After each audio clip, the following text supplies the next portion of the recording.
que é a anatomia e funções dos elementos estruturais. Não, eu vou falar sobre a anatomia do olho. Pode passar. Bom, o lugar principal do nosso olho de la a retina é o lugar donde tiene los fotorreceptores que são sensíveis à luz e contiene 10 capas. Tiene muitas estruturas como os bastones e conos. Pode passar. Como a luz atravessa por las capas. Ela atravessa, primeiramente, a luz atravessa a córnea, depois ela atravessa o cristalino e depois o humor vítreo e chega a la retina, que é onde tem as 10 capas. La retina é como se fosse isto. Só na capa por fora do humor vítreo.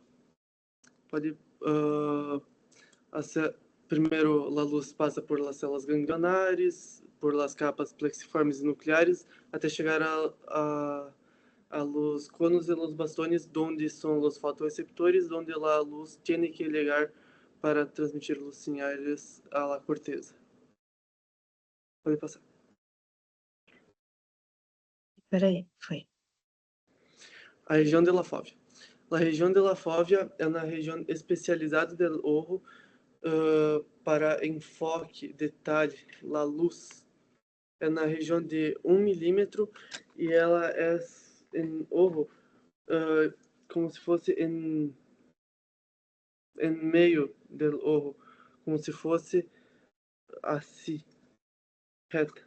E é um pontito pequeno de 1 milímetro, tem a região central de 0,3 milímetros e está quase toda composta por los conos. Los conos são a estrutura que vê mais a luz e os detalhes da visão aguda e detalhada. Pode passar. Sim. Esta imagem nós vemos a região da fóvea, onde se desplaza a los lados as estruturas que estão adelante de los conos e bastones para que a luz chegue mais diretamente. Os conos na região de la fóvea são estrechos, mais delgados e têm maior comprimento para dar mais detalhe à la imagem. Creio que é isto. Pode passar. Bueno, los conos, bastones e los fotorreceptores. A função são converter a luz em sinais nervosos. A localização dos conos é concentrados em la fóvea, pero tiene em toda a retina, como los bastones também. Pero los bastones tienen la ubicación más em la periferia de la retina. Tiene também como função a visão noturna e periférica. Se nós outros colocamos uma mão ao lado do olho, os bastones têm mais função e não se enfoca tanto. A anatomia de los conos e bastones é dividida em 4. Pode passar. Pode passar, Cecília. Foi? Na imagem. É um atrás. Acho que perdeu um slide, então. Não, só isso aqui que tem. Tá. Esse aí. Ah, tá. Passou. As duas imagens, uma do lado da outra. Ah, tá. Desculpa. Esse. Bom, os conos e bastones são divididos em 4. O segmento externo tem os discos que têm proteínas. Os conos têm proteínas para pigmento de color e os bastones para rodopsina. Estes discos são onde faz a fotorrecepção, segmento interno tem as mitocôndrias para manter a estrutura, o núcleo para transmitir o sinal e o corpo sináptico. O corpo sináptico sempre vai passar o sinal na célula neuronal horizontal ou bipolar. Em la imagem da direita, podemos ver em la direita um cono, em la esquerda um bastão de forma externa. Agora pode voltar.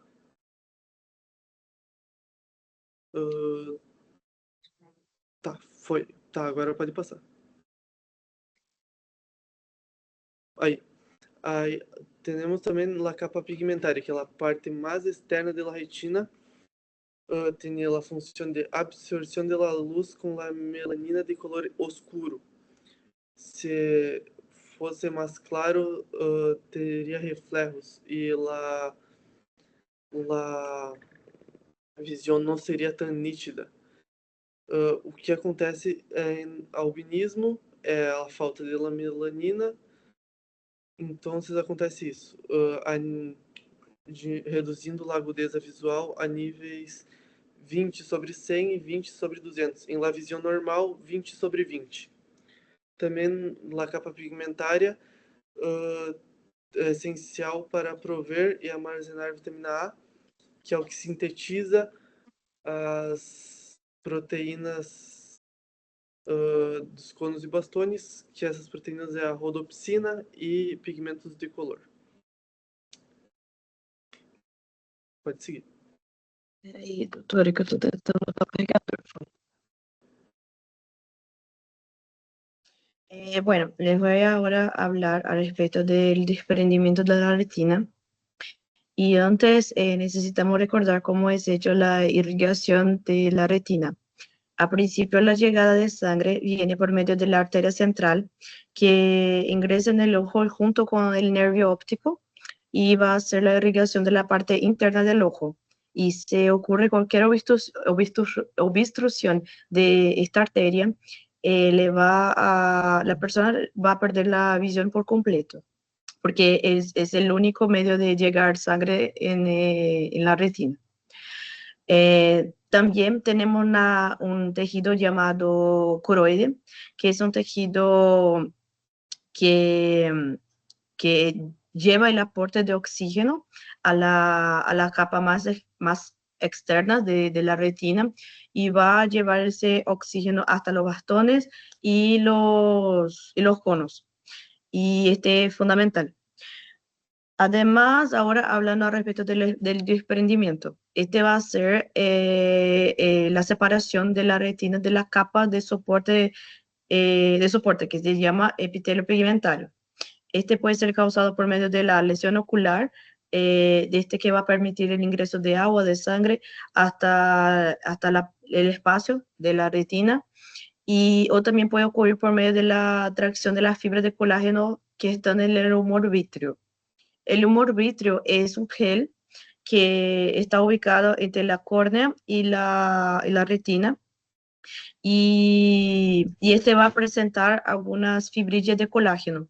Y si ocurre por algo, desplazar o retraer o formar alguna atracción en estas fibrillas, va a tener la separación de la capa de la retina. Y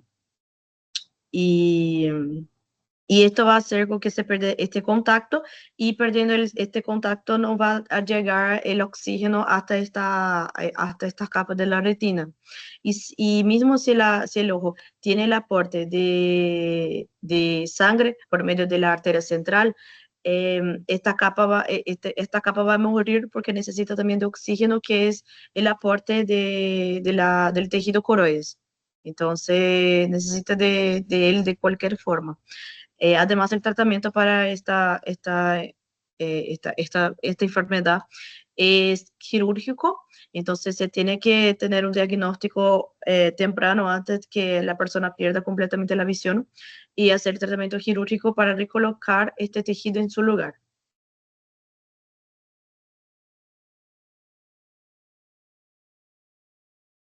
Buenas noches a todos. Yo me llamo Paulo y ahora nosotros vamos a hablar de la fotoquímica de la visión.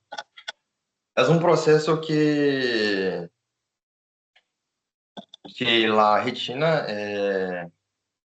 es un proceso que la retina recibe el señal, si el señal lúmico o energía lúmica, que es los fótons que llegan de la luz, y así estimula la célula a crear un señal que pasa hasta el sistema nervioso central. El proceso en el proceso, nosotros, como nuestro labor, nosotros vamos a tener los bastones de los cones, una sustancia química en cada uno diferente, pero de composición igual. ¿Cómo así?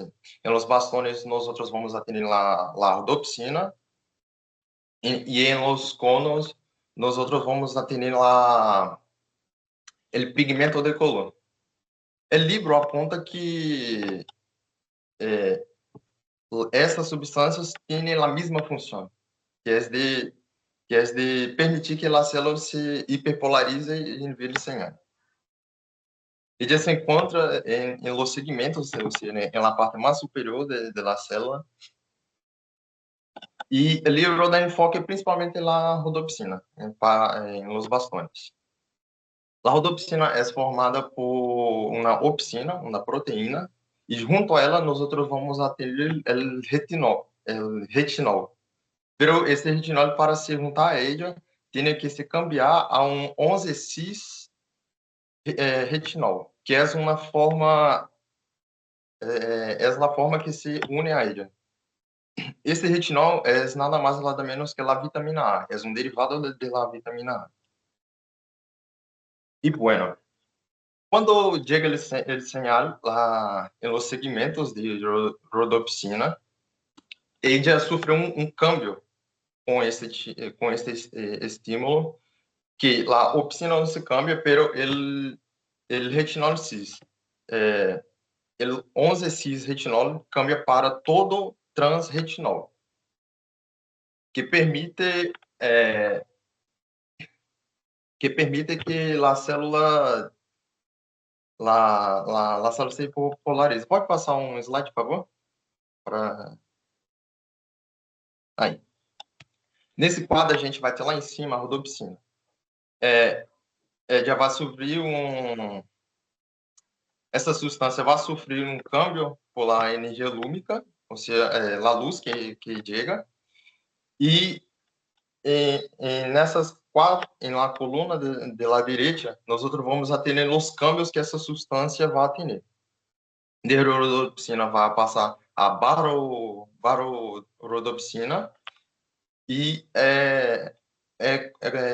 el paso de milisegundos de um câmbio para outro. Pero el foco principalmente es en la meta-rhodopsina 2, que es la forma activa de la rhodopsina. E bueno, pode voltar um. Nós já temos lá o processo que vai a cambiar e assim com que a célula envie señal e também o retinol é só Não, pode passar, pode passar. Já terminou? Não, falta um. Isso. E bem, nós vamos a ter com que a célula está estimulada e dentro da célula vai ser estimulada a proteína G de tradução, que recebe o sinal e traduz para que passe adelante esse sinal. Ativa lá a fosfatidiesterase, que libera lá CGPM, que é um glucano, alguma coisa assim, que estimula a célula a entrada de sódio e cálcio, hasta que o canal se cierre, a célula hiperpolariza, libera o glutamato, que estava inibindo esse sinal, e passa adelante ao cérebro. La regeneração da rhodopsina ocorre en essa parte mais inferior do quadro. Ocurre como? La opsina não se cambia. Como nós vamos a ter todo o transretinol ativo, assim, a parte da vitamina A ativa, ele já tem que volver a seu câmbio principal, que é o 11,6-retinol, para que se junte à opsina e forme novamente a rodopsina, assim, generando o ciclo retinoide. Isso tudo está por lá passar em la enzima de la isomerase. E claro, a função a função tanto para a formação de la rodopsina como para sempre seguir esse ciclo. Pode passar agora. E claro, sem suficiente vitamina A, a gente não vai ter esse ciclo se repetindo, ele vai ser interrompido. Pode passar. Bueno, voy a hablar al respecto de la ceguera nocturna por falta de la vitamina A. Como ya fue dicho, la vitamina A es esencial para formar el retinol y que es un componente llave para la rodopsina, que es un pigmento visual de los bastones, que son células que captan la luz con poca intensidad.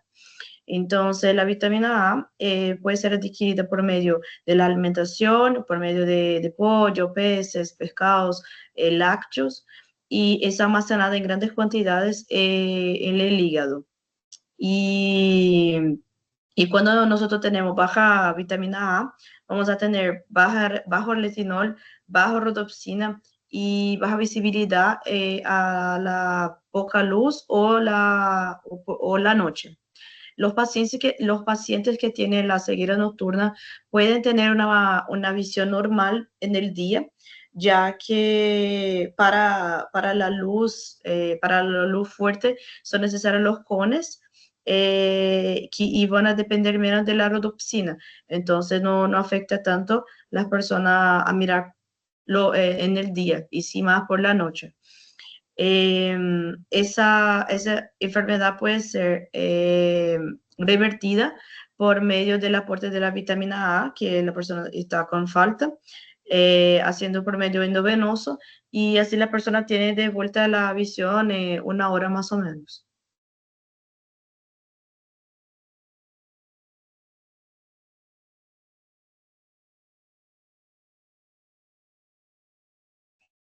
Só um Oi. rato. Olha, estou me mirando acá. Deixa eu jogar mais para brinco. Eu acho. Consegue ver o quadro atrás? A pizarra? Espera aí, deixa eu ver se eu consigo fazer uma coisa que eu. Deixa eu ver aqui, peraí. Compartilhar. Tá visível já. Peraí. Maestra está se rindo, maestra. Não se pode. Será que La agora maestra sabe que eu não sou convencional nas apresentações e não me gusta apresentações dessa forma. Portanto, eu tentei fazer alguma representação diferente. A minha parte acá cabe a excitação de como ocorre a excitação dos bastões. Disculpame, Max. A Peraí, Silvia só um está minutinho. vendo toda a Microfones. tua pantalla. O que eu Perdão? faço, então? Eu faço assim? Eu deixo assim? Ahí el Max está en primer plano. Perfeito. Tá, mas vocês Ahora estão me Max. vendo na tela inteira? Sí. Sim, Uhum. claro. Sim. Então, vamos trabalhar a minha parte, a excitação dos bastonetes e de que forma isso acontece. Eu tentei reproduzir aqui na pizarra os desenhos que nós temos no quadro. A gente precisa entender que tudo depende de luz. Tudo que nós vemos, intensidade, cores, tudo, na verdade, se traduz em luz. Nos imaginamos no momento num quarto totalmente escuro, aonde não tem a porta, aonde não tem janelas, aonde não tenha nada. Não importa se os seus olhos estiverem abertos ou não. Simplesmente o que existe é uma escuridão. Por quê? Porque a excitação é feita através de luz, num pequeno segmento de luz, o mínimo possível, chamado de fóton. Quando a gente fala em fóton, não lembra alguma coisa? Fotocópia, foto, tá? Porque, na verdade, tudo se refere à luz e de como a luz ela é compreendida. Todos os segmentos que nós temos hoje, tanto em câmeras fotográficas como em câmeras filmadoras, são baseados na fisiologia dos nossos olhos. Tranquilo. Então, nós temos um período de excitação. Se nós estivermos num quarto escuro, não entra luz. Como que isso acontece? Numa célula, num bastonete, que aqui está representado com seu corpo, a parte principal, o corpo, e aqui a parte sináptica, nós temos um processo normal, que é a bomba de sódio e potássio. Aonde sai o sódio, entra o potássio. Quando nós temos, entra sódio e sai potássio, nós temos um ambiente potencialmente negativo. Tá? E se ele está potencialmente negativo, a célula está ativada naquele momento. Mas no ambiente de escuridão, a célula ela tem que estar inativa. Daí, essa parte de sódio e potássio, nós temos o segmento interno. E já nós temos o segmento externo. Esse segmento externo, ele é colocado por canais de GMPC, que são canais de monofosfato guanosina cíclica. O que isso faz? Esse meio aqui, ele tem que estar equilibrado, ele tem que estar mais positivo do que negativo. Então, enquanto a nossa bomba de sódio e potássio ela está atuando, aqui os canais ativados por GMPC cíclico, eles estão ativados, fazendo com que entre sódio e saia potássio, tornando esse ambiente equilibrado de forma com que, como não tem fóton, não tem excitação. Tranquilo? Tranquilo. Esse é um ambiente de escuridade, aonde o sódio ele vai entrando normalmente, fazendo o equilíbrio com a bomba sódio-potássio. O que acontece quando nós temos um feixe de luz, um raio de luz, alguma coisa? Se peguem à noite, quando você acorda e de repente você não acorda, uma pessoa chega e simplesmente bate um botão no interruptor e você acorda num espanto. Cara, a primeira coisa que vem é o feixe de luz. Depois você começa a perceber as cores, mas isso é uma fração tão pequena que é imperceptível para a gente. Quando um feixe de luz ele bate no nosso bastonete, o que acontece? A luz ela aciona a rodopsina, que foi falada anteriormente. A rodopsina ela promove um processo de degradação, fazendo com que ative a proteína G. A proteína G ela vai atuar como um segundo mensageiro, fazendo com que aconteça através da enzima fosfodiesterase, com que haja a degradação do GMP cíclico, se transformando em uma molécula, que é o 5-GMPC, e inativando o canal de sódio. Ou seja, esses canais aqui, eles vão ser inativados quando entra a luz. Em contrapartida, tá? Já nos nossos cones, nós temos dois tipos de células que são receptoras de luz, os cones e os bastonetes, só que os cones eles são divididos em três tipos de cones. Por que três tipos de cones? Porque esses cones eles têm a percepção da frequência de luminosidade, e essa frequência de luminosidade está ligada diretamente à cor. Nós temos aqui, tá, nos nossos cones, nós temos nós temos a onda curta, tá? Que é o cone S. Nós temos uma onda média, que é o cone M, e uma onda larga, que é o cone L. Cada um faz uma percepção diferente de cores. E essa percepção é feita pela longitude de onda. O que isso significa? Quando nós temos 100% de absorção de luz, que é suportável, nós temos a onda aqui com 445 nanômetros, que é a intensidade de luz. Tranquilo, tranquilo. Tá, Max, mas lá nos bastonetes, o que faz tudo acontecer é a rodopsina. No cone, é rodopsina? É uma enzima muito parecida, que se chama opsina. Deixa eu ver se falta alguma coisa. Bom, em síntese, é isso aí, maestra. Graças.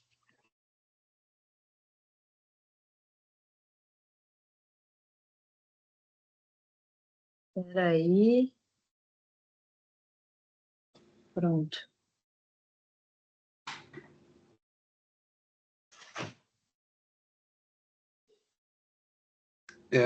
Aí. Boa noite, meu nome é Iago e agora eu vou falar um pouco sobre a regulação automática da sensibilidade retiniana e com enfoque na adaptação à luz e à oscuridade. Pode passar, por favor? Então, começando pela adaptação à luz. Se uma pessoa está exposta a um prolongado tempo à luz, reduz as substâncias fotossensíveis, que seria lá retinal e opicinas, em los conos e los bastonetes. E o retinal também se converte em vitamina A, que faz com que fique com menor concentração de pigmentos no olho. E devido a esses efeitos, a concentração de produtos fotossensíveis que quedam nos conos e nos bastones são consideravelmente baixas, e a sensibilidade do olho à luz está reduzida de forma proporcional. Este processo se chama adaptação à luz. Agora, adaptação à oscuridade, em ausência da luz, o retinal e as opicinas se envolvem a formar os pigmentos fotossensíveis.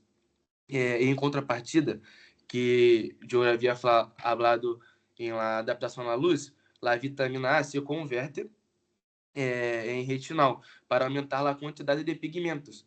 Em resultado, aumenta a sensibilidade ocular à luz. Pode passar, por favor? Agora, em esta figura, representa a adaptação à oscuridade, em que se manifesta a relação entre a adaptação de los conos e de los bastones. Observa-se que a sensibilidade, a retina é muito baixa e nada mais entrar na oscuridade. Em um prazo de um minuto, já aumentado 10 vezes a visão. É de si que a retina pode responder a uma luz da 10ª parte de intensidade, que era necessária antes. Passado 20 minutos, a sensibilidade aumentado umas 6.000 vezes.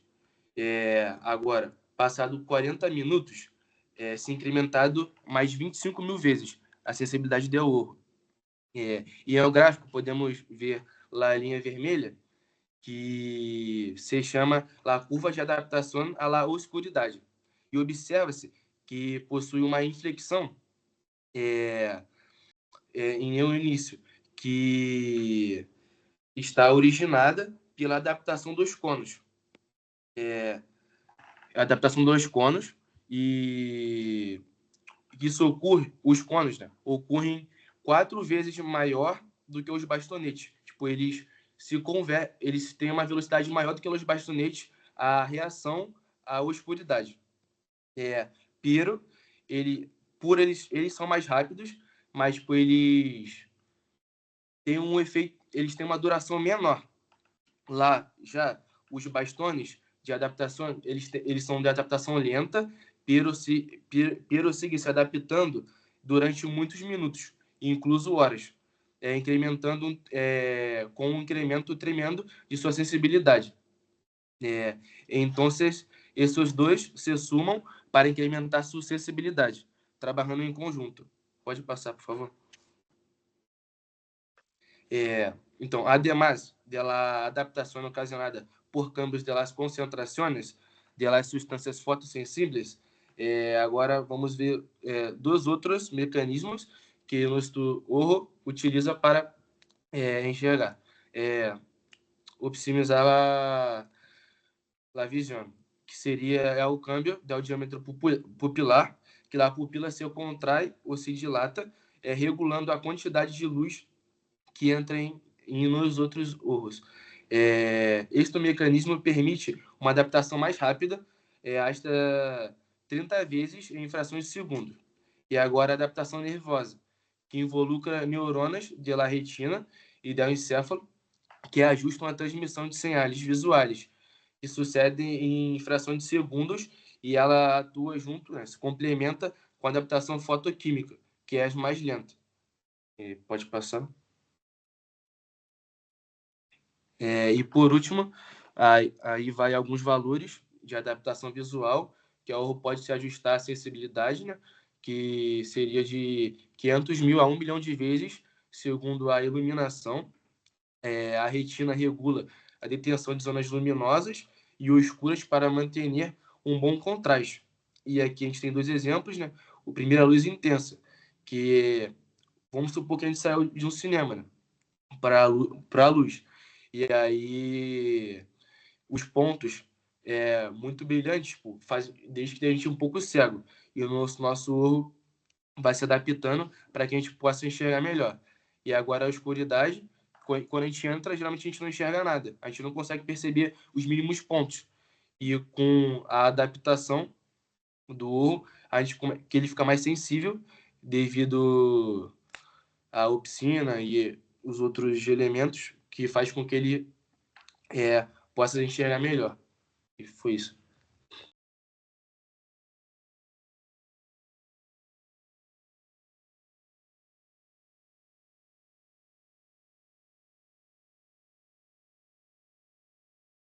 Guilherme?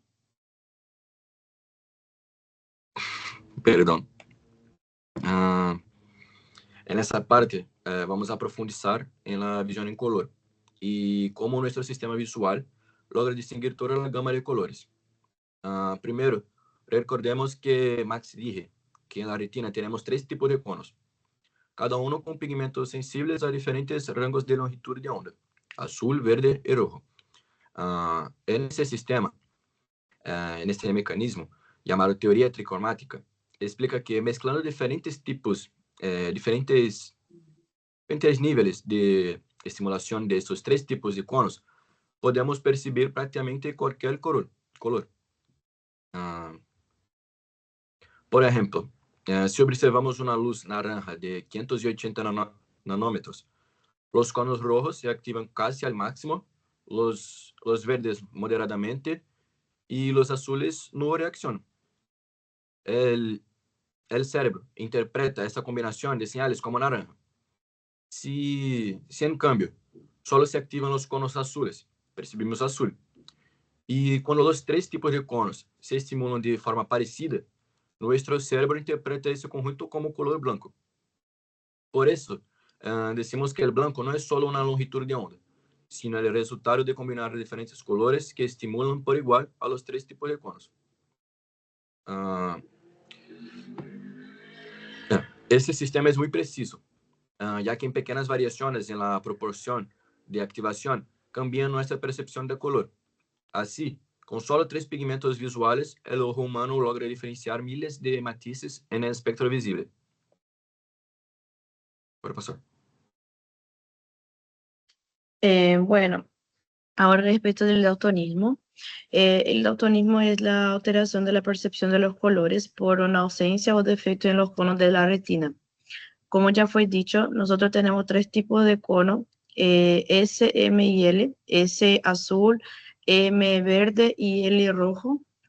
Y esta enfermedad es hereditaria y afecta a los cromosomas X, o sea, son más frecuentes en los hombres, ya que las mujeres tenemos 2 cromosomas X y cuando uno tiene, por ejemplo, una alteración, el otro puede hacer con que el otro no va a ser alterado y así la persona puede ser portadora, pero no tener daltonismo.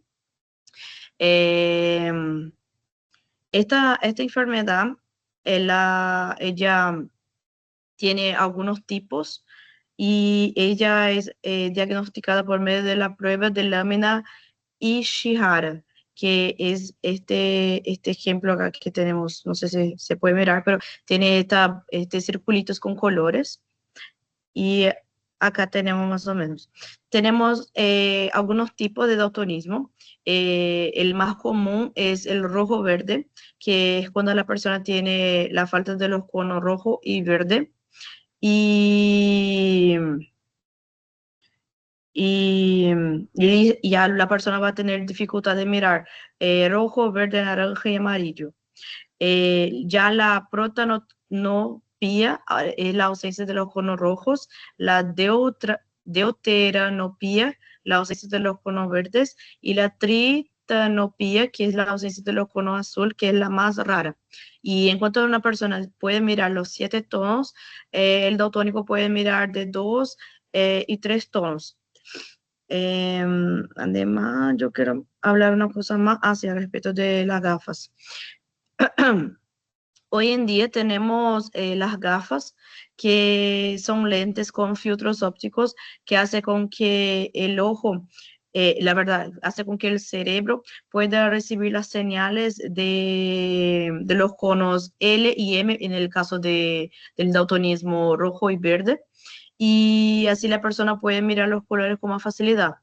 Entonces, es una forma de las personas que tienen daltonismo de mirar de una forma más clara como las personas que no tienen daltonismo.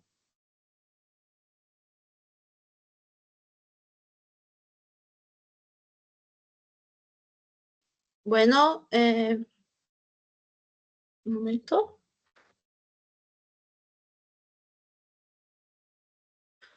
Bueno, yo voy a hablar sobre la función nerviosa de la retina. Pode passar.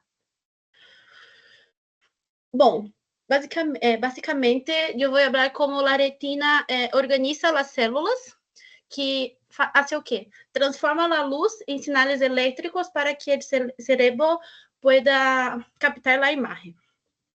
Bueno, isto está dividido basicamente em 2 circuitos, sendo o primeiro a retina periférica e a fóvea. Os fotorreceptores são as primeiras células que vão ter esse contato, né?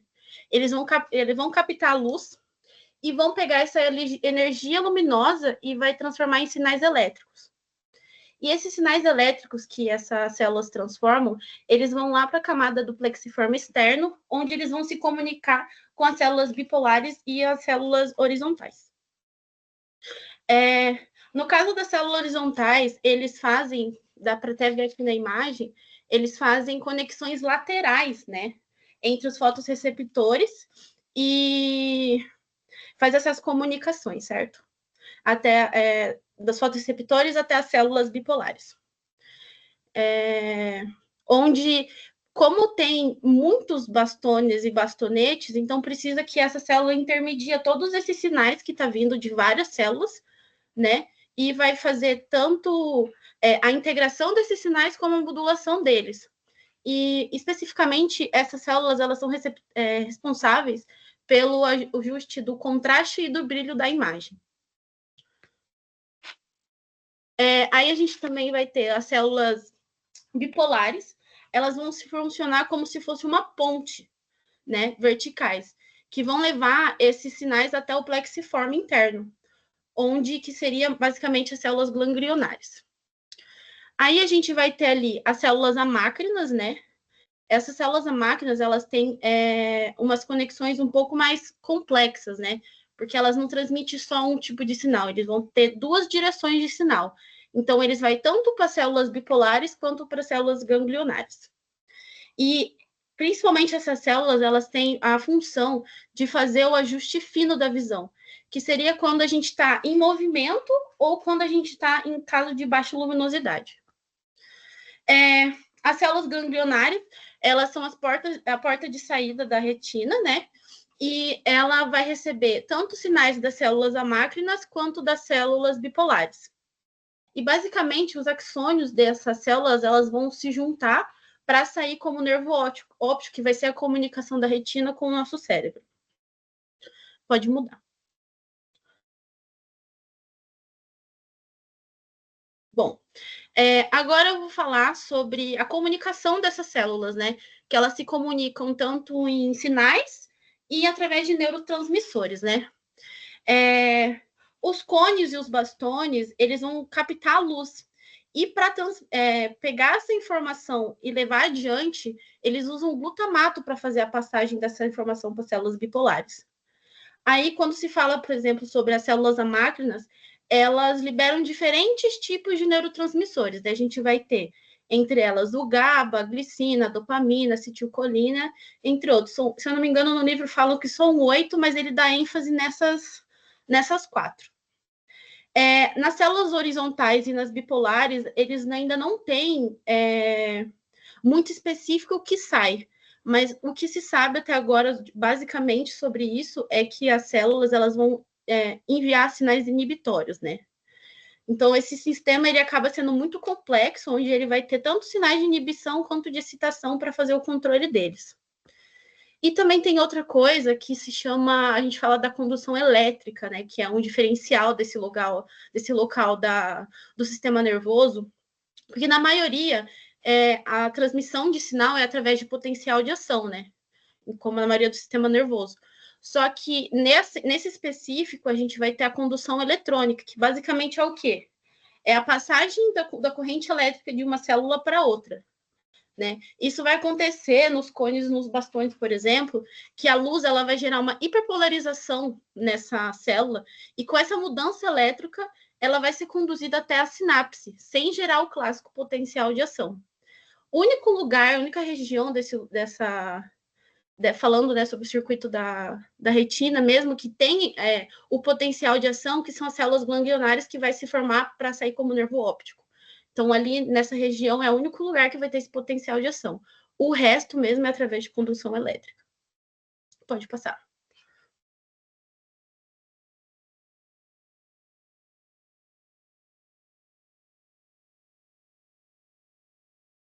Estão conseguindo me ouvir de boa? Sim. Boa noite, eu vou falar sobre a inibição lateral para o potencial de contraste visual. O que é? É um mecanismo neurofisiológico que se produz em sistema visual, especificamente em la retina e em córtex visual. Assim como a Mariana acabou de falar, é um fenômeno que tem tanto excitação, estímulo, né, quanto inibição das neurônios. O que ocorre? Os neurônios recebem estímulos e, por sua vez, essas mesmas neurônios inibem a atividade de outras neurônios adjacentes. Um componente-chave para esse processo são as células horizontais da retina, que conectam as células fotorreceptoras com as células ganglionares. Essas células horizontais permitem que o estímulo visual se distribua de maneira lateral, facilitando a inibição das células que estão perto.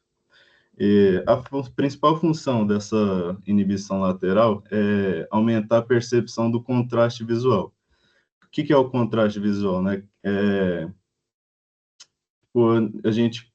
Que a gente pode perceber a diferença entre objetos no nível de brilho, cor, tamanho, textura.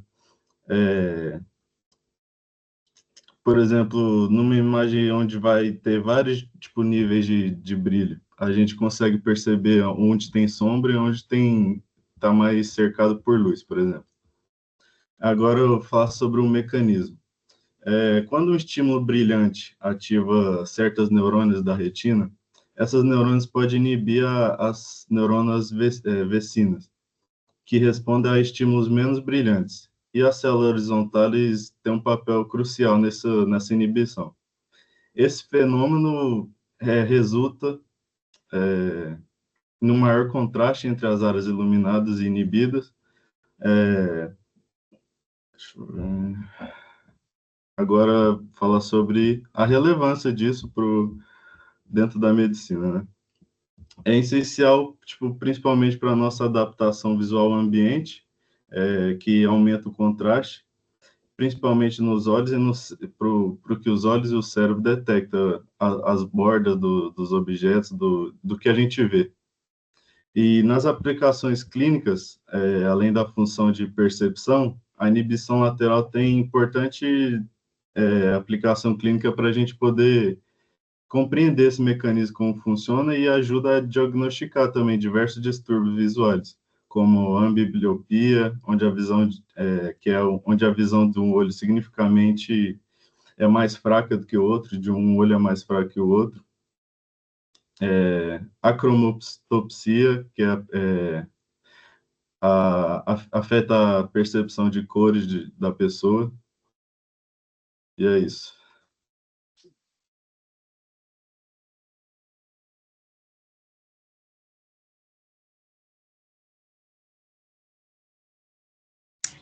Muito bem. Dando continuidade agora, a gente vai falar sobre as células ganglionares, que são basicamente as responsáveis por fazer a conexão de tudo isso que a gente viu até agora, levar a informação para o nervo óptico e do nervo óptico para o cérebro. Inicialmente, nesse capítulo, nossa porção, o Guyton, ele traz alguns números para a gente, para contextualizar. A gente sabe que na nossa retina, tanto à direita quanto à esquerda, nós temos porções. Temos a porção periférica, que fica na periferia da retina, e a porção central, que também é conhecida como fóvea. Os valores que o Guyton traz para a gente, ele cita que os bastões são cerca de 100 milhões em toda a retina, em cada um dos olhos. Já os conos são cerca de 3 milhões. E para tudo isso, nós temos 1,6 milhões de células ganglionares. Se a gente fizer uma conta, a gente vai chegar aos valores de que, teoricamente, cada célula ganglionar deveria estar conectada com 60 bastões e 2 conos. Porém, a gente vai ver mais especificamente adiante que isso não ocorre porque, dependendo da porção da retina, existem conexões específicas que não podem ocorrer e outras que podem ocorrer dependendo da localização em cada porção da retina. Pode passar. Aqui a gente já vê uma relação, um esquema na fóvea. Como a gente viu até agora, os conos, eles são responsáveis principalmente pela agudeza da visão, né? Pela porção fina da visão, pelo reconhecimento de colores. E aqui, quando a gente vê os valores e vê certa anatomia dessas células na retina, a gente entende do porquê. O Guyton, ele fala para a gente que na fóvea nós temos cerca de 35 mil conos e temos cerca também de 35 mil células ganglionares. Ou seja, cada cono possui uma célula ganglionar específica. Então, essa relação ela é muito mais intrínseca, ela é muito mais específica, propriamente dita, ela é muito mais precisa do que nós vamos ver em outras células. É por isso que a gente percebe que os conos eles são responsáveis pelo reconhecimento fino, pelo reconhecimento de colores, pelo reconhecimento de detalhes, porque cada uma dessas células manda uma mensagem específica para cada uma das células bipolares, e das células bipolares, cada célula dessas tem uma célula ganglionar específica. Então, daí a gente já entende que tudo isso é muito específico dentro da fóvea e na relação dos conos. E na fóvea também nós não temos relações de bastões com as células ganglionares. Pode passar. Aqui a gente já está vendo um esquema falando sobre a periferia da nossa retina, e aqui a gente já vê um ponto inverso do que a gente viu anteriormente. Na fóvea, enquanto cada célula ganglionar possuía um cono específico, aqui nos bastões, na periferia, é completamente o inverso. Cada célula ganglionar pode estar ligada até 200, o Guyton chega a 300, 500 bastões pode estar ligado em uma célula ganglionar. E quando a gente vai entender sobre a função dos bastões, que é uma função que precisa ser muito mais rápida do que precisa, a gente percebe do porquê disso. Os bastões, eles reconhecem principalmente câmbios repentinos na luz, câmbios repentinos na visão, ligados muitas vezes ao reflexo. E a gente entende porque quando a gente vê as estruturas dessas células. Nesse esquema, a gente pode ver que cada célula ganglionar está conectada com vários bastões, porque o importante aqui nessa relação é que essa informação chegue o mais rápido possível, não importa qual célula vai reconhecer. Então, se uma reconhecer, ela já gera uma relação em cadeia, onde essa informação vai chegar até a célula ganglionar, chegando no cérebro da forma mais rápida e precisa possível, de uma resposta mais pronta possível, da forma mais uma palavra específica seria mais temprana específica. Pode passar.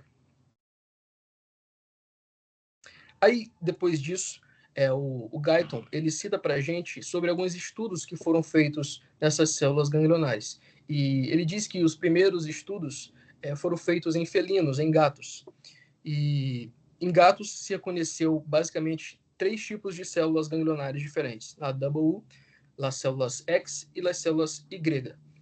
Nas células WU, na primeira, elas estão muito mais relacionadas com os bastões, elas estão presentes na periferia do olho, essas células ganglionares, elas são cerca de 40% de todas as células ganglionares da retina. Elas são células pequenas, porém não são as menores presentes na retina, e elas estão principalmente relacionadas com o reconhecimento da luz na obscuridade. Quando estamos em uma situação completamente escura, não conseguimos ver nada, quando tem um flash em um lugar muito longe, ou que a luz se liga repentinamente, nós sentimos aquele impacto na nossa visão, são essas células aqui que estão relacionadas a essa resposta. Já nas células X, elas são as células mais presentes na nossa retina. Se estima que cerca de 55% das células ganglionares dos nossos olhos são células X. E elas estão presentes na fóvea, elas são relacionadas principalmente com os conos, e elas fazem a função principalmente de reconhecimento de colores, de detalhamento, de respostas mais finas e precisas na nossa visão. E por último, nós temos as células que são da Y, a Y, que também estão relacionadas na periferia, são células que também estão muito relacionadas com bastones, são as células que estão em menor quantidade, se estima 5% apenas de todas as células ganglionares da nossa retina são células Y, porém são as maiores células. Do porquê?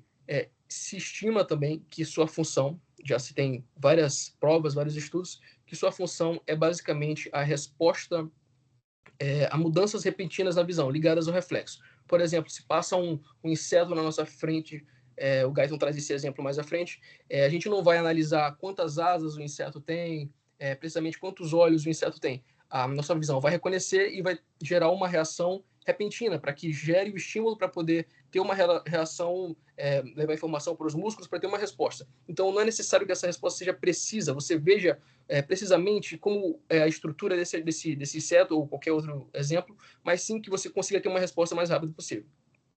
E voltando nas células X, eu falei que ela tem porções pequenas, suas dendritas, seus axônios são muito pequenos, suas porções são pequenas, exatamente porque não é necessário que eles sejam abrangentes, que eles cheguem a várias células, porque é uma relação também específica, então é uma relação que não precisa ser amplamente dispersada depois que se tem o estímulo. Pode passar. E aqui a gente tem a relação das células nos primatas. Como a gente falou, as células anteriormente são principalmente reconhecidas em felinos, em gatos. Mas em primatas, o Guyton cita que tem mais de 20 células ganglionares, mas nós conhecemos especificamente duas células, que são as células P e as células M. As células P também são conhecidas como células beta e células enanas. Já as células M são conhecidas como as células alfas ou parasol. A gente vê aqui nesse esquema que essas células ganglionares estão presentes na retina, elas têm suas fibras, elas passam pelo nervo óptico, pelo quiasma óptico, e cada uma delas chega na sua porção tanto no lado esquerdo quanto no lado direito. Ou seja, a fibra ganglionar do olho esquerdo ela vai mandar a mensagem para o lado esquerdo do cérebro e também para o lado direito, assim como a retina do lado direito vai mandar informação para o lado esquerdo do cérebro e também para o lado direito. E ambas as células, essas fibras, tanto da célula P quanto da célula M, vão chegar no núcleo geniculado lateral. Só que o que diferencia elas é onde elas desembocam em cada um desses núcleos. As células P, elas desembocam nas células parvocelulares e nas células M, elas desembocam nas células magnocelulares, também conhecidas como células grandes, e as células parvocelulares são as células pequenas. Pode passar. Aqui a gente já vê os câmbios, as diferenças entre cada uma dessas células. O tamanho do campo de receptor na célula P é pequeno, na célula M é grande, a velocidade de condução na célula P é lento e na célula M é rápido. Quando a gente faz uma relação com as células que nós vimos anteriormente, é como se a célula P nos primatas fossem relacionadas às células X dos felinos, que são células responsáveis pela correlação de análise fina, de detalhamento. Por isso que essa informação não precisa ser o mais rápido possível, ela precisa ser precisa. Por isso que, em comparação com as células M, elas são lentas. E as células M, elas seriam meio que a função da célula W e da célula Y, que é basicamente reconhecimento de câmbios, tanto na obscuridade como câmbios repentinos na visão. Resposta a estímulos, a célula P ela é sustenida, a célula M ela é transitória. Resposta a estímulo de colores, como a gente já falou, as células P são sensíveis aos câmbios de colores, muito sensíveis, essa é a principal função delas. As células M são insensíveis a câmbios de colores. resposta a estímulos de branco e negro de barro contraste, a célula P praticamente não reconhece câmbios de branco e negro, já as células M são muito sensíveis a mudanças de câmbios de luz. Pode passar. E aqui, para finalizar, a gente falou sobre... existem mais de 20 células, mas são reconhecidas duas, principalmente a célula P e M. Porém, existe uma terceira célula que o Guyton cita para a gente, que são as células intrinsecamente fotossensíveis. E essas células elas são bastante interessantes, o Guyton citando para a gente, porque, diferente das outras células ganglionares, elas não possuem correlações com células bipolares, também não possuem correlações com bastones nem com conos. Porém, elas têm relações específicas com uma substância chamada melanopsina. Essa melanopsina é principalmente responsável pelo reconhecimento da cor azul, da cor azul. E também a diferença entre essas células e as outras é que sua desembocação, onde ela chega às suas fibras, diferente da célula P e da célula M, que é no núcleo geniculado lateral, ela chega no núcleo supraquiasmático. O núcleo geniculado lateral ele está presente basicamente no tálamo, já o núcleo supraquiasmático está presente no hipotálamo. Quando a gente traz nossos conhecimentos lá de trás, histologia, anatomia, a gente lembra das funções do hipotálamo, perdão, ele está bastante ligado à produção de hormônios, secreção de hormônios, a glândula hipófise, porém ele também está relacionado com o nosso círculo circadiano, com o nosso conhecimento do que é dia, do que é noite. Então, essas células cumprem uma função fundamental no reconhecimento do hipotálamo para fazer os câmbios necessários fisiológicos para o reconhecimento do que é dia e do que é noite. A gente sabe que quando o nosso corpo entende que é dia, nós temos certos estímulos mais alertas, mais dispostos, e quando o nosso corpo, nosso círculo circadiano entende que é noite, existem câmbios fisiológicos também no nosso corpo. E para finalizar esse ponto das células ganglionares, a gente tem aqui os núcleos, e aqui no esquema não possui, porém, ambos os núcleos possuem fibras que vão se ubicar na parte occipital do cérebro. A gente sabe que a parte occipital é onde ocorre todo o processamento das informações. Então, a retina ela recebe essas informações, as fibras levam pelo nervo óptico, chegam nos núcleos, e dos núcleos levam informação hacia a porção occipital, que vai pegar esse monte de informação e vai dar uma contextualização para mostrar o que nós conhecemos como a visão propriamente dita.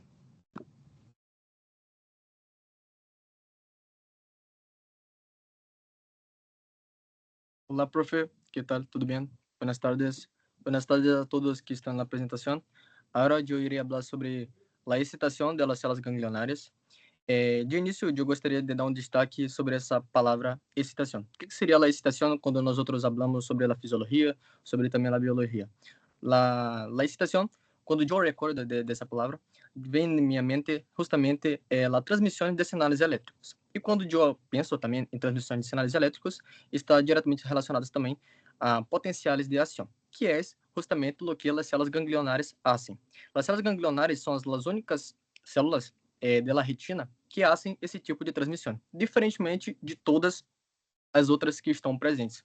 Por exemplo, nós temos nessa imagem em destaque presente todas as capas, porções da retina, todas as células, sendo elas tanto os fotorreceptores como os conos, bastonetes, as células bipolares, sendo elas tanto on quanto off, as células amácrinas e também as células horizontais. Elas fazem um tipo de condução de eletricidade diferente, sendo elas a condução eletrotônica. E o que seria essa condução eletrotônica? Seria literalmente também uma transmissão de sinal elétrico, porém de uma forma mais passiva e de uma forma mais fraca. E como é que isso funciona? Bom, basicamente dentro do citoplasma dessas células vai ter ali uma ligação, um movimento relacionado com íons. E esses íons vão fazer com que seja gerado consequentemente esses impulsos e essa eletricidade para fazer com que passe as outras células e até chegar à célula ganglionar e gere uma resposta. Aí você pode me perguntar, então por que essas outras células não fazem também um potencial de ação para que chegue de uma forma mais rápida até as outras? Bom, nessa imagem é perfeita para a gente ter esse tipo de identificação. A gente tem justamente os fotorreceptores, logo abaixo dos fotorreceptores nós vamos ter as células bipolares, e então vamos ter as células ganglionares.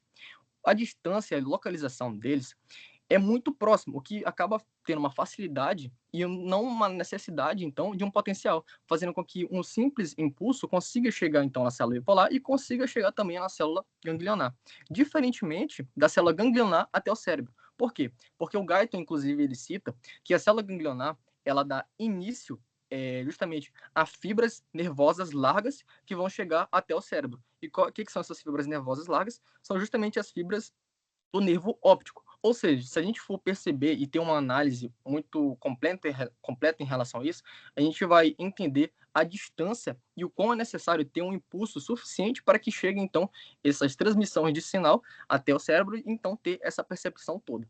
Ainda nessa parte, eu gostaria de dar um destaque a uma citação que o Guyton faz, que é justamente em que as células ganglionares, elas não necessitam de um estímulo para elas serem excitadas, elas terem, então, potencial de ação. Elas não necessitam. E, na verdade, elas enviam esses impulsos elétricos de transmissão elétrica de forma contínua e frequente, que oscila entre 5 a 40 segundos. Mas você pode perguntar, então, por que acontece isso? Bom, de uma forma muito clara. Quando se tem, então, de forma contínua e espontânea esses impulsos, quando ocorre uma percepção de um contraste ou algo que interfira no nosso campo visual, a percepção e a ativação dessas células vai ser de uma forma muito mais rápida em correlação de uma célula que necessita despolarizar até chegar ao umbral e conseguir chegar no seu limite. Então, quando se tem essa percepção, se torna muito mais claro também do porquê que elas mantêm esses impulsos, mesmo que não seja necessário um impulso externo com que faça com que elas sejam excitadas. Inclusive, outra questão muito interessante também é que esses impulsos, eles são extremamente rápidos também. Eles são extremamente rápidos e extremamente contínuos. Porém, a gente pode também chamar eles de atividade de fundo ou atividade basal. O que seria uma atividade de fundo? O que seria uma atividade basal? Seria justamente quando, por exemplo, nós estamos tendo o nosso campo de visão, porém não tem mudança, não tem contraste nenhum nesse campo de visão, e a atividade de fundo, a atividade basal, vai justamente ser isso. Vai ser quando a gente está acostumado, a gente está já adaptado àquele local. E, normalmente, esses impulsos, eles se mantêm nessa média dessa forma, entende? Certo. Pode passar para a próxima página. Bom, agora, para a gente ter uma percepção melhor de como funciona, então, esses impulsos... só uma coisa. Aí você pode perguntar, então, então como é que funciona quando, de fato, chega um estímulo externo? Bom, quando chega um estímulo externo, é como se fosse... vou dar um exemplo de como se fosse um rádio. Imaginemos que o seu avô, o seu abuelo, ele sempre coloca numa estação de rádio, sempre naquela mesma estação de rádio. Porém, é uma estação de rádio que sempre está falhando, sempre está chiando muito. Porém, em determinado momento do dia, esse rádio funciona. Esse chiado, eu quero que vocês tentem entender como se fosse essa atividade de fundo, essa continuidade de impulsos de transmissões elétricas que acontece na célula. E, por exemplo, quando ocorre um estímulo externo, eu quero que vocês imaginem que seja justamente quando o locutor, finalmente, ele consegue falar e consegue passar ali, no caso, o rádio, passar a mensagem dele. Ou seja, o que acaba acontecendo? Esses impulsos externos, eles vão se sobrepor, eles vão se sobrecolocar por cima dos impulsos que já estavam antes. Não é como se fosse justamente lá do início ser gerado, elas vão se sobrepor sobre esses impulsos que estavam antes. Então, mais ou menos, essa é uma forma que a gente consegue tentar entender um pouquinho. E por que é importante, então, entender que elas não precisam de estímulo para sempre mandar esses potenciais de ação? Justamente nessa parte bem aqui que o Guyton fala, sobre a transmissão de câmbios na intensidade lumínica e a resposta do encendido apagado. O que seria isso? Encendido apagado e também essa transmissão de campos na intensidade lumínica.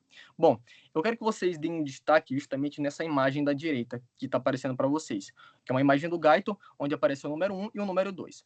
O número 1 seria uma célula fotorreceptora, e o número 2 também. Seria uma célula fotorreceptora que possui suas conexões com a célula bipolar e possui sua conexão com uma célula ganglionar. As duas são células fotorreceptoras. As duas estão presentes na retina ao mesmo tempo e as duas recebem estímulos ao mesmo tempo. E aí você pode perguntar, então por que a parte de cima ela está sendo excitada e a parte de baixo ela está sendo inibida? Para a gente ter uma percepção e um entendimento muito melhor sobre essa parte, eu pedi para que a Cici passe para a próxima página. Para que a gente tenha uma percepção melhor, eu consegui encontrar essa imagem que meio que coloca as células numa posição em si. Bom, vamos imaginar exatamente essa célula, a célula 1. A célula 1, no caso, vai ser a célula da direita e a célula 2 vai ser a célula da esquerda.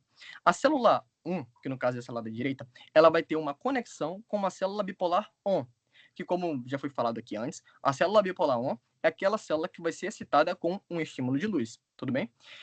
E a da esquerda tem uma conexão com a célula bipolar off. A célula bipolar off vai ser uma célula que vai ter o seu estímulo quando se tem uma intensidade de luz mais baixa ou quando mesmo não se tem luz. Inclusive, a célula da direita é uma célula bipolar despolarizante e a da esquerda é uma célula bipolar hiperpolarizante, como já foi falado aqui também. Vamos imaginar, na verdade, no início, de que o olho estava em total escuridade. Aqui nesse exemplo já tem um raio de luz, mas vamos imaginar que estava em total escuridade. Quando ele estava em total escuridade, ele estava numa atividade de fundo, numa atividade basal. Como a gente consegue reparar, tanto na imagem da direita quanto na esquerda, que eles estavam numa sequência ali de entre 5 a 40 segundos, como o Guyton fala. E vamos imaginar também que essa pessoa ela está dentro de um quarto fechado totalmente escuro, com uma parede branca. Porém, essa pessoa está com uma lanterna na mão e ela liga essa lanterna e automaticamente reflete a luz então na parede branca. O que vai acontecer? A gente vai ter uma percepção muito clara e muito nítida no centro da imagem. Graças a quê? A gente já sabe que é graças por conta da retina central, por conta também dos cônulos, que tem sua conexão direta com apenas uma célula bipolar, que vai chegar a uma célula ganglionar. Mas esse não é o ponto. Então a gente vai ter uma percepção muito clara do centro. Porém, eu quero dar um destaque justamente em questão das bordas dessa luz. Vamos imaginar que essas células estão nas bordas dessa luz. E vamos imaginar também contraste. Só que o contraste eu vou dar um exemplo mais à frente. Em relação às bordas, eu quero que vocês imaginem justamente isso que eu acabei de falar. Que essas células estão próximas da borda, em que a direita está numa porção mais próxima da luz e a da esquerda mais próxima ali de quando a luz se enfraquece. O que acontece? Bom, como a célula de direita ela vai ocorrer uma despolarização quando tem uma excitação de luz, ela vai se excitar e vai mandar uma transmissão de sinal elétrico para a célula bipolar 1. Essa célula bipolar 1 vai mandar a mensagem para a célula ganglionar 1, que vai enviar a mensagem para o cérebro, e o cérebro vai interpretar essa luz e vai conseguir mandar uma resposta. Porém, existem mais duas estruturas que são essenciais para a gente entender essa resposta de encendido apagado, que é essa célula mais abaixo, que a gente consegue perceber que está interligando as duas, que no caso é a célula máquina, e uma célula mais em cima, que tem ali seus axões conectando tanto ali na porção da célula bipolar 1 mais em cima e da célula bipolar off mais em cima também. A célula máquina, ela é meio como se fosse uma moduladora dessa transição. O que acontece? Quando essa luz chega nesse fotorreceptor da direita, ele manda mensagem por toda a sua via, até chegar à célula ganglionar. Porém, a célula máquina também percebe esse estímulo e, consequentemente, manda uma mensagem ali para a célula bipolar. O que acaba acontecendo? Tem ali essa transição e modulação de concepção de luz e meio que vai inibir ela. Porém, quem vai fazer a inibição concreta dela vai ser essa célula de cima, que seus axões estão pegando nas suas porções ali de cima, que no caso vai ser as células horizontais. As células horizontais são específicas para essa inibição.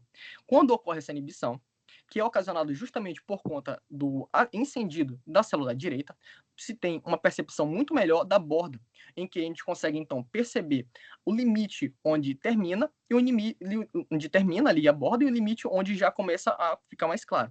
Então, essa percepção de nitidez, mais dessa questão da borda, se dá justamente por conta dessa resposta encendido e apagado. Porém, pode acontecer o inverso, que no caso seria o quê? Seria quando desligasse essa luz, que estava ligada a todo momento ali a lanterna, porém, quando desligasse essa luz, quem vai ficar com uma despolarização e vai ficar excitada agora seria a célula da esquerda, a célula bipolar off, enquanto a célula da direita vai ficar inibida. Porém, diferentemente da célula da esquerda, não é a célula horizontal que vai inibir ela. Ela se inibe realmente porque não tem uma estimulação de luz, enquanto a da esquerda ela é inibida por conta da célula horizontal. Mas tudo bem. Quando ocorre, então, o desligamento dessa luz, essa célula da direita, agora, os seus potenciais de ação vão ficar muito baixos, próximos à basal, é uma atividade basal, próxima à atividade ali lumínica, enquanto agora, em contrapartida, a luz da esquerda vai ter os seus potenciais muito mais acima. Nessa imagem não mostra, mas se você puder voltar só mais uma vez na imagem anterior. Muito obrigado. Nessa imagem da direita, agora fica muito mais claro, em que a gente tinha uma atividade basal antes, a gente teve o estímulo de luz, que conseguiu fazer, então, com que se ocorresse um potencial de ação e gerar vários impulsos nervosos e potenciais de ação, consequentemente, uma excitação, na célula da direita, que é a célula 1, a célula de cima. Enquanto a célula da esquerda ficou completamente inibida e não teve reação nenhuma mandando ali para o cérebro. Porém, quando apagou essa luz, a célula da direita agora ficou completamente inibida, sem mandar nenhum potencial de ação, até que ela chegou na sua atividade basal e conseguiu ali mandar aquelas respostas que eu falei antes, que está relacionada entre 5 a 40 segundos. Agora, a célula da esquerda agora está com uma intensidade lumínica, no caso, intensidade lumínica não, né? Está sem intensidade lumínica e ela está respondendo de uma forma muito mais clara. Basicamente é assim que funciona. Você pode voltar para a próxima página, por favor.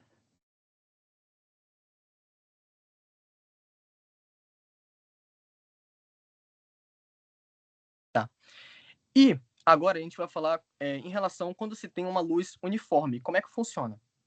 Bom, o Guyton fala que muitas das células ganglionares, elas respondem ao contraste. Ou seja, automaticamente, essas células ganglionares de contraste, elas vão receber um estímulo e vão mandar uma resposta cerebral quando se tem esse contraste na visão. Um exemplo de contraste também é justamente esse exemplo que eu dei anteriormente, foi em relação à borda. Agora, um exemplo de contraste que nós podemos dar é justamente o da mosca que o Ítalo falou. Quando se tem uma mosca, um voo de uma mosca que passa em frente à nossa visão, automaticamente a gente vai ter uma reação de defesa. Por quê? Ele invadiu o nosso campo de visão, ele fez com que os nossos fotorreceptores, e ocorreu todo aquele potencial que eu mostrei antes para vocês, ficassem excitados e, consequentemente, mandou uma resposta cerebral, que a resposta cerebral foi justamente uma resposta de defesa, e tentando afastar ali o mosquito. Porém, quando esse mosquito já está na nossa atividade basal, na nossa atividade de fundo, ou seja, nós estamos olhando para tal objeto, para tal lugar, no caso.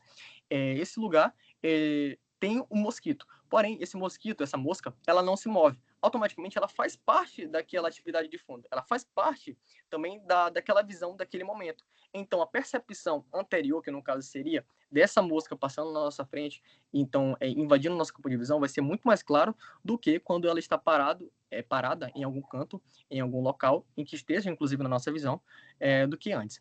Agora, nesse caso aqui, é relacionado justamente a essas células ganglionares também de contraste. Porém, colocando um exemplo de uma luz uniforme, que seria o quê? Vamos imaginar que tem uma luz que ela consegue clarear, então, toda a retina e todos os fotorreceptores. O que acontece? Nesse exemplo da imagem, a gente tem, provavelmente, uma célula relacionada com a periferia, porque tem bastonetes ligados a apenas uma célula bipolar e ligada a uma célula ganglionar. E a gente tem, então, uma via central, que tem uma célula fotorreceptora, que se liga a uma célula bipolar ON, que vai ser excitada com luz, ligada também a uma célula ganglionar. E, lateralmente, nós também temos outros fotorreceptores, bastonetes. Só que esses outros fotorreceptores vão ter uma ligação com uma célula horizontal. E o que vai acontecer? Esses fotorreceptores também vão ser estimulados da luz. Então, normalmente, vai mandar a via central vai mandar o estímulo. Vai receber a luz, vai mandar o estímulo para a célula bipolar e vai mandar o estímulo também, o estímulo de transmissão de sinal elétrico para a célula ganglionar para mandar a resposta cerebral. Porém, o que acontece? Essas duas células na lateral vão meio que neutralizar a ação dessa célula central. Então, aquilo que era para ser uma resposta, agora não se tem mais. Então, basicamente, se a gente for colocar, por exemplo, em termos numéricos, essa célula do meio vai dar uma somatória de 8. E as células das laterais vão dar uma somatória ali de menos 4. O que acabou acontecendo? No geral, vai se ter uma reação de 0. Ou seja, a percepção vai ser praticamente nula. Não vai ter nenhum contraste na nossa visão quando se tem uma luz uniforme refletindo tudo naquele momento que estamos vendo. Pode passar para a próxima parte, Cícero. E aí isso fica muito mais claro nessa imagem da esquerda, onde os 3 fotorreceptores estão sendo ativados e estão mandando sinal, mas, porém, por conta desses 2 laterais serem inibitórios e estarem relacionados com uma célula horizontal, o sinal acaba não chegando e praticamente não vai mandar sinal nenhum de sinal elétrico para o cérebro. Já nesse exemplo da esquerda, por exemplo, se um feixe de luz ele iluminar especificamente um local ali da retina que tem esse fotorreceptor, ele vai conseguir mandar o seu sinal. Por quê? Porque não vai ter nenhum sinal lateral inibindo ele, não vai ter nenhuma célula lateral inibindo ele. Então, a célula fotorreceptora vai mandar o sinal para a célula bipolar 1, que vai mandar para a ganglionar, que vai mandar a transmissão de sinal elétrico até o cérebro.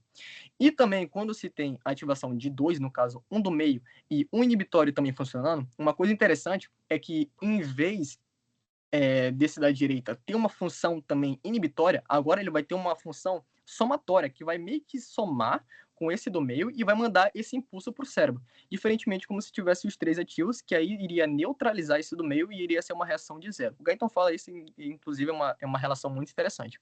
Pode passar, Cícero, para o lado. Já nessa parte aqui, a gente vai falar sobre, para finalizar, falar sobre a transmissão de sinal de cor por parte das células ganglionares. Como é que funciona? A gente sabe que as células ganglionares podem estar conectadas com vários conos ou com uma quantidade limitada de conos. Isso na periferia, porque na retina central a gente sabe da especificidade toda que tem.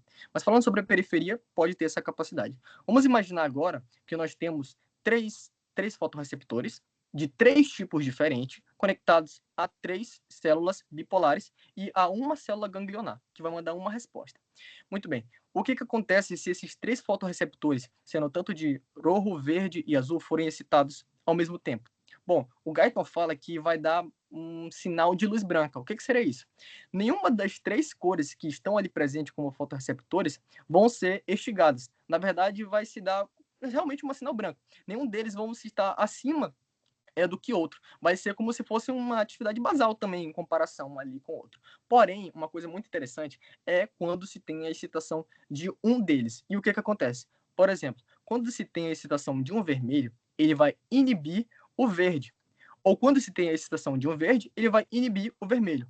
Ou quando se tem a excitação de um azul, ele vai inibir a cor amarela, por conta da relação vermelho e verde.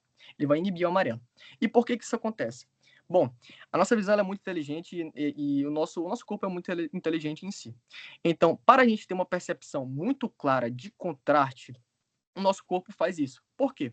Quando esse fotorreceptor vermelho ele está ativo e vai fazer a inibição do verde, a percepção do vermelho vai ser muito mais nítida, muito mais clara do que o verde. Vamos supor que a gente está vendo, está na nossa frente, uma flor vermelha e mais atrás está uma flor verde. E o que vai acontecer? A nossa percepção vai dar, a nossa visão, a nossa percepção vai dar muito mais detalhe para essa cor vermelha. Vai ser uma cor mais vibrante, uma cor mais detalhada. E, consequentemente, a cor verde mais atrás, ela vai meio que estar com um contraste maior, vai estar mais apagada. E essa diferença vai justamente fazer com que a gente tenha a percepção logo na retina das cores, e não depender essencialmente que esse sinal chegue na célula ganglionar e leve para até o cérebro e consiga interpretar. Isso é muito interessante, ou seja, a nossa retina, no caso, a detecção de cor, ela pode ser feita até mesmo durante a gente estar na retina. E não é necessário que leve esse estímulo até o cérebro para que tenha essa interpretação. Da mesma forma, ocorre com a verde e também com a azul. No caso, fotorreceptores inibindo um ao outro para conseguir ter essa percepção mais detalhada e mais clara sobre eles e diante do que está mais em contraste, mais inibido de forma atrás. Pode passar, Cici. Bom, essa foi a nossa apresentação, professora. Espero que a senhora tenha gostado. Y é isso. Estuvo muy buena la presentación. Muy, muy bien se defendieron realmente porque el capítulo no es sencillo, ¿verdad? Más todavía porque había sido que ustedes no dieron en anatomía ni en histología nada de ojo, ¿verdad? O ustedes sí dieron. Pero hay un grupo que me dijo que no. No. No, profe, no, tuvieron. no, Nada, no, maestra. nada. Entonces tuvieron que Nadie. estudiar así desde lo mínimo para poder entender todo, ¿verdad? Sí. Pero estuvo muy buena. Igualmente quiero hacer algunas preguntitas. El que no quiero que me hable Claro que más, não, maestra. Já cedeu? ¿por qué? Pergunta para quê? ¿Por El qué que no perguntar, quiero que maestra? hable más es porque ya habló mucho y me mostró que estudió bastante. Fue Ícaro. Ícaro, sí, Ícaro fue. Ícaro ya me demostró que estudió bastante. Entonces, Ícaro está prohibido de responder ahora. Díganme, cualquiera de los del grupo puede responderme por qué la fobia no es útil para para la visión nocturna. ¿Por qué no nos sirve? Porque o Principalmente, profe, porque, como eu falei na minha apresentação, na minha porção, na fóvea não existem as relações das células ganglionares com os bastones, existem simplesmente com os conos, e os bastones são os principais responsáveis por essa relação, principalmente do reconhecimento da luz na obscuridade e também de câmbios repentinos na visão. Exactamente, muy bien. ¿Para qué necesitamos la corteza visual primaria? ¿Qué analiza nuestra corteza visual primaria?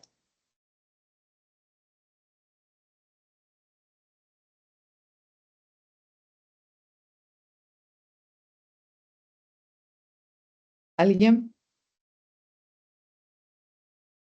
Não, maestro, não sei responder su duda. Creo que es lo que recibe lo primero impulso, las visiones brutas, por ejemplo, como las formas, las cores, los movimientos. Los bordes, Ujú. como vos decís, lo A bruto, primeira los impressão. bordes, la orientación, Sí, los movimientos más básicos. eso. ¿Cuál sería la diferencia funcional entre nuestras células M y nuestras células P de la retina? As células M, né, essas duas estão ligadas principalmente nos primatas, né? As células M, elas têm relação basicamente com os bastones e também estão relacionadas na periferia da retina, nos nossos olhos, né? E essas células, elas são especificamente funcionais na questão de reconhecimento de câmbios repentinos na visão, como eu dei o exemplo do inseto. Por exemplo, no reflexo, a gente passa algo no nosso olho, a gente não vai ver os detalhes dessa coisa que passou, do inseto, por exemplo. A gente vai ver simplesmente um câmbio na luz para que essa informação chegue o mais rápido possível para o cérebro e o cérebro consiga mandar informação para que o corpo reaja. Já as células P, elas estão relacionadas ao detalhamento, elas são muito mais finas, é uma relação aguda, é muito mais precisa. Câmbios de colores, câmbios de contrastes, de detalhes. Então, essas são as principais diferenças entre as duas células. E também as células P são bem menores, elas possuem porções menores porque são bem mais específicas com as células que estão ligadas com elas. Já as células M são bem maiores e têm várias conexões porque essa informação precisa chegar o mais rápido possível. Já a célula P não, precisa chegar mais detalhadamente possível. Muy bien. Por último, ¿a qué lugar se van a proyectar la mayoría de las fibras de nuestro tracto óptico? ¿Cómo se llama el núcleo?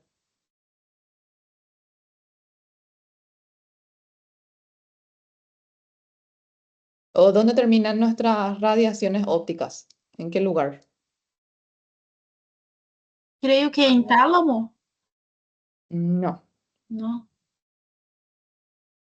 Se for ele senhora, você na As célula fibras da... Desculpa, pode falar. Não, pode falar. Creio que é na célula máquina, porque a ganglionar ela já vai gerar o potencial de ação em si. Sim, é porque ambas as células, tanto a P quanto a M, elas vão no núcleo geniculado lateral, né? Só que, por exemplo, as células P dentro do núcleo geniculado lateral, elas se conectam com as células parvocelulares e as células M se conectam com as células magnocelulares, especificamente. Daí tem fibras que vão até a porção occipital e daí da occipital vai se traduzir essa informação no que a gente realmente conhece como a visão propriamente dita. ¿Existen conos amarillos? Na verdade, a intensidade Não, do amarillo é feita profe. quando tem o cruzamento das ondas, maestra, entre uma onda S e M, se não me falha a memória. Porque, na verdade, as ondas, o que diferencia da SML, que é uma onda curta, média e grande, é o comprimento da onda. E justamente no comprimento da onda é que a gente consegue a definição de cores. Se a gente pegar a paleta de cores, é uma brincadeira que a gente tinha na escola, a gente falava assim: vermelho, alaranjado, amarelo, verde, azul, vermelho, alaranjado, amarelo, verde, azul, violeta, tá. Então, na intersecção entre S e ML se dá a outra paleta de cores, que entre elas é o amarillo. Muy bien, chicos, muy bien. Bueno, ¿quién levantó la mano? Asiria. Eu ia falar sobre só as cores do cono e que, na verdade, o amarelo seria meio que uma junção do L com o M, né? Que seria do verde com o vermelho, que aí formaria o amarelo, na verdade, né? Só que na nossa visão, formaria meio que uma cor escura, tipo um marrom com... Não sei, um marrom acinzentado, seria mais ou menos isso. Então, por isso que a gente não tem. Seria mais ou menos uma mistura, porque não é uma cor propriamente dita. Ujú. Exactamente. Bueno, creo que eso sería todo por hoy. Felicidades a todos. Y